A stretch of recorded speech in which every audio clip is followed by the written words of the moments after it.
কি রে রোহিত শর্মা, দিন দিন করে পারফরমেন্স এত খারাপ হচ্ছে কেন? ব্যাটে একদমই রান আসছে না। কোথায় খেলছি তো, বাট আউট হয়ে গেলে আমি কি করব? আমি কি করবো মানে? তোকে পয়সা দিয়ে রেখেছি কি এমনি এমনিটা নাকি? পয়সা দিয়ে যদি সব হতো তাহলে নিজে সাজানো গোছানো টিমটা আজকে এই অবস্থা হতো না। মানেটা কি? তুই কি বলতে চাইছিস? আমরা যা সিদ্ধান্ত নিয়েছি সবই ভুল নাকি? আর তাছাড়া আমরা হার্দিক পান্ডিয়াকে নিয়ে এসে ক্যাপ্টেন বানিয়েছি বিকজ তোর বয়স হয়ে গেছে, তুই আর কিছুদিন খেলবি। আমাদের টিমটাকে কি আগে নিয়ে যেতে হবে না নাকি? আর হ্যাঁ, সেই তো দেখছি কত আগে নিয়ে যাচ্ছ, পুরো নিচ থেকে সবার আগে। দেখ রোহিত, এইসব খোঁচা লাগানো কথাবার্তা বন্ধ করে ভালো করে খেলবি তো খেল, না হলে খেলার দরকার নেই। আমার মনে হয় না এইসব কথাবার্তা শোনার পর আমাকে এখানে খেলা দরকার। কি খেলবি না নাকি? তাহলে যা যা, কোথায় যাবি যা। কত এলো গেল আমার, এমনিতে খেলতে পারছে না, তাকে নিয়ে আবার কি করবে? এরকম কত রোহিত শর্মা বানিয়ে নিবো আমরা। ভুল বলছেন, রোহিত শর্মা এক এবং অদ্বিতীয়, যে একবারই হয়েছে দুবারও হবে না। গুড বাই, আর শুধু সময়টা গুনতে থাকো। আগের বছর এসে তোমাদের বিরুদ্ধে তোমাদেরকে খেলিয়ে যাবো। যা যা, দেখা যাবে। আমি আর তোমাদের দলে হয়ে খেলতে চাই না। কেন রে, তোর আবার কি হলো? কি হবে, আমিও তো সেই রোহিত ভাইয়ের মতন খেলতে পারছি না, তো আমিও চলে যাব। না না, তোকে এখন বার করবো কেন? তোর বয়স হোক, তোর মধ্যে যা আছে চুপসে সব বার করে নেই, ও তোকে লাভ মেরে বের করে দেবো।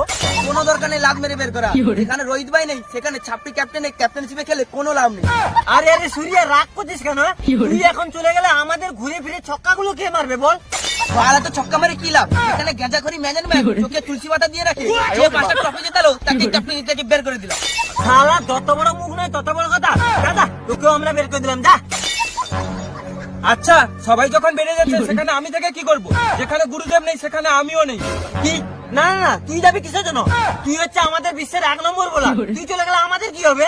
সেটা বড় কথা নয়, বড় কথা হলো যেরকম আম খাওয়ার ফলে আঁটি ফেলে দেয়, সেরকম আমি পুড়ে গেলে আমাকে ফেলে দেবে না, সেটা কি গ্যারান্টি আছে? ये तो धोती खोल रहा है।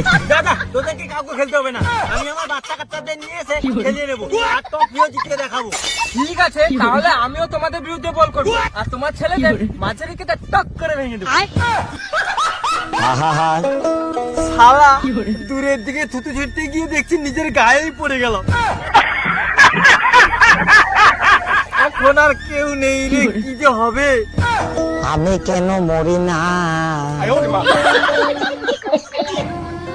আরে রোহিত ভাই, এত হতাশ কেন?